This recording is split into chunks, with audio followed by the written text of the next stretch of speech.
I've been working in the Brecon Beacons for over 40 years, and I've basically been introducing people to the safe enjoyment of the hills and giving them some environmental awareness. The reason I went on the Mountain Moorland Ambassador course was that there's always something more to learn. And what was amazing about this course is I thought I knew quite a lot about the area, but the extra stuff that I've learnt has been invaluable in helping me introduce the people to the hill in a way that is going to be sustainable. What was good about the course was that it gave me an insight into areas that I wasn't that familiar with. So, for example, the problems that hill farmers are facing and some of the problems with visitor pressure. I didn't realise quite how bad the incursion of bracken was, for example. It gave me a much broader knowledge base. I also found that some of the archaeology information was fascinating. I thought I knew the history of the area and about the ancient monuments. What I didn't realise was how much pressure they're under. What I've done differently as a result of this information is that it has enabled me to introduce some new topics into my courses that otherwise I wouldn't have done, which I hope is giving visitors a much better appreciation of the pressures that this landscape is under. One of the most beneficial aspects of the scheme is the networking that's going on. And it's not just with outdoor professionals like myself, but it's also with people who run guest houses and tea shops and so on. What that is doing effectively is it's getting that message out to a broader range of the general public.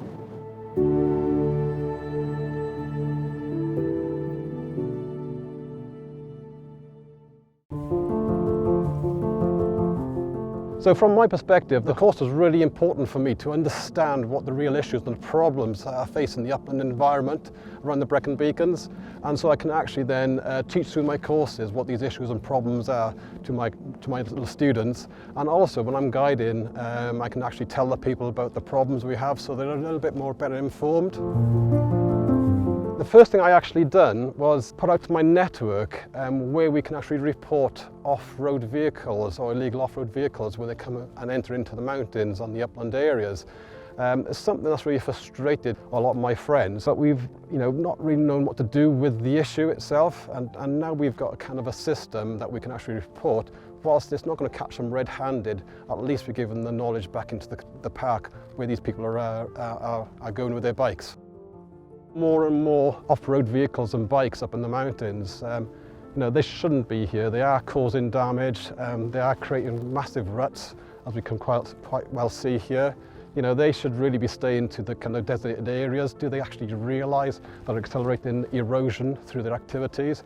So here we've got a classic example of how an off-road motorcycle has come through this area. It's created ruts through more than one motorcycle come in through. So you never see one at a time, you see a good dozen or so of them.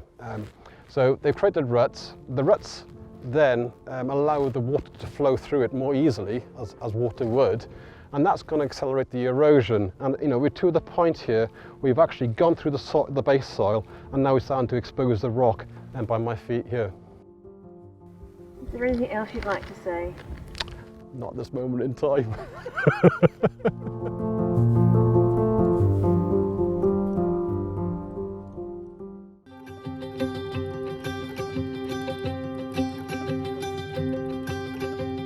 When I heard about the Mountain Moorland Ambassador course, I thought it would be a great way to learn more about the mountains so I could enhance my guided walks, but it also seemed a good way to be more involved in the local community and get to know other people that live and work in the Black Mountains.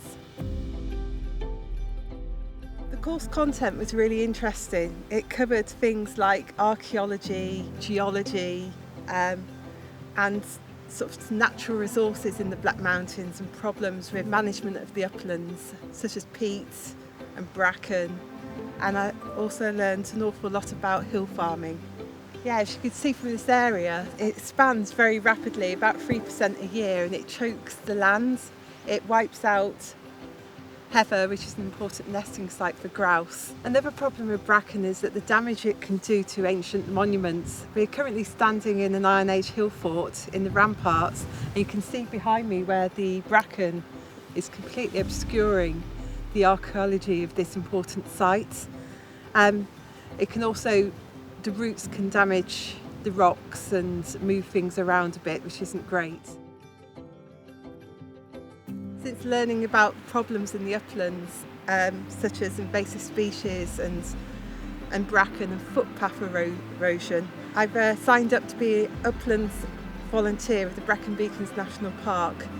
I've been doing it for a few months now, and at least once or twice a month I go out with a team of volunteers to do tasks like pulling up Himalayan balsam or bashing down bracken.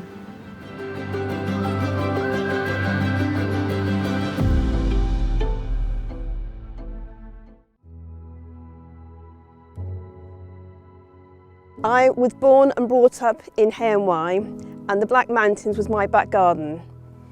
I thought I knew the Black Mountains, but going on the course has opened my eyes to more of what's available, what there is, and what I didn't know. As a granddaughter of a farmer that used to graze on the Black Mountains, I knew about grazing. That was 20, 30 years ago. And it was fantastic to meet Jeff, who is a today farmer, and the problems that he has and how he works the land and how the grazing has changed. I was lucky enough to, after the course, go out with a ranger, and the work they do is phenomenal. What they've been doing is making sure that access is still there for pedestrians. Just make sure that our guests are aware of what is available, where they can go walking, what they can do, but also try and encourage them not to light fires, just to be aware of the archaeology, keep the rangers, and if you can get more, great, because they have so much work to do. Their tasks are endless. Continue doing the Mountain Moorland course. That course, I think, was one of the best courses I've ever done. I know there are a lot of people not able to get on it, would desperately love to get on it and do it. I think also actually running courses for the locals. I'm a local and I didn't know a lot of the things that we were told. So if more locals knew more about the mountains, perhaps they would appreciate it more.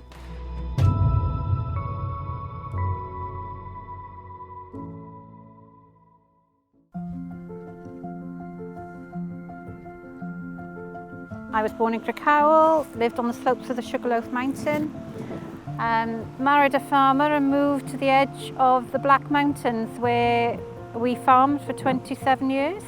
We then moved to just outside Hay-on-Wye where I run 2 holiday flats.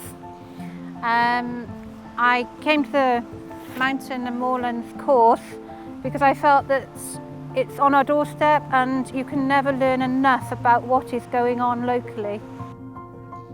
We met up with the Black Mountain Land Use Partnership, who told us about the conservation works, the liaison between local farmers, bracken encroachment, and preserving the habitat of all the wildlife and birds. I think the most interesting part of the course was actually finding out what the Black Mountain Land Use Partnership guys did. As a local, I was quite unaware of what they actually were doing, and I'm not alone in that, so I think publicising that through the course was really fantastic. I felt that the other ambassadors that were with us were quite in awe of what a hill farmer actually has to contend with. In this climate, especially at the moment, it's really quite a struggle to make ends meet. The winters are harsh, the productivity of the soil on the mountains is low. Anything that can be done to increase that productivity is great. It was a real eye-opener for ambassadors to realise that without the input of these courses, the upland farmer and the commoners and the Black Mountain Land Use Partnership, things like dry stone walling, hedging, all these really important skills that keep sheep on the mountain and have done for generations, they would cease to exist. It's really important that tourists become aware of what their input is and to respect the opening and shutting of gates and to contain stock in certain areas. I think to liaise all together, as we did in the ambassadorship course, was fantastic, and that's the way forward.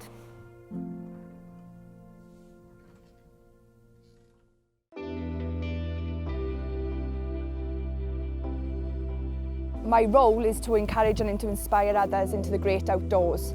And accompany me on my outdoor activities are my 2 dogs, which helps me to promote responsible dog walking and responsible dog ownership. This is Marley. Marley is a Malamute, 10-year-old Alaskan Malamute. And this is Asha. Asha's a 6-year-old Siberian Husky.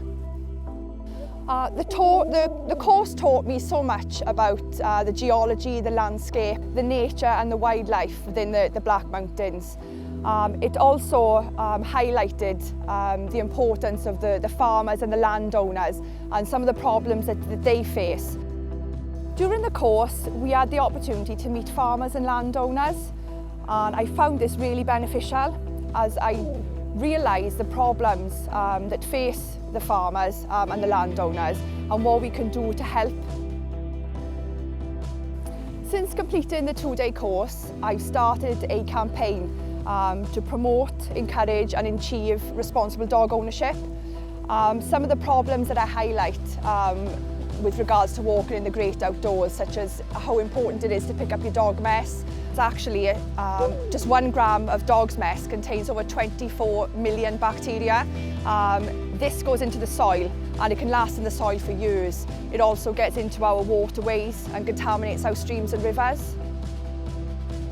Keeping dogs on lead, dog owners don't act maliciously. I feel a lot of it is just education and educating in a non-patronising way. I feel during the spring months it may be useful to talk about the ground nesting birds there and also talk about our fragile landscape, dogs that are off lead. Obviously there's damaging impact to rare plant species and to habitats.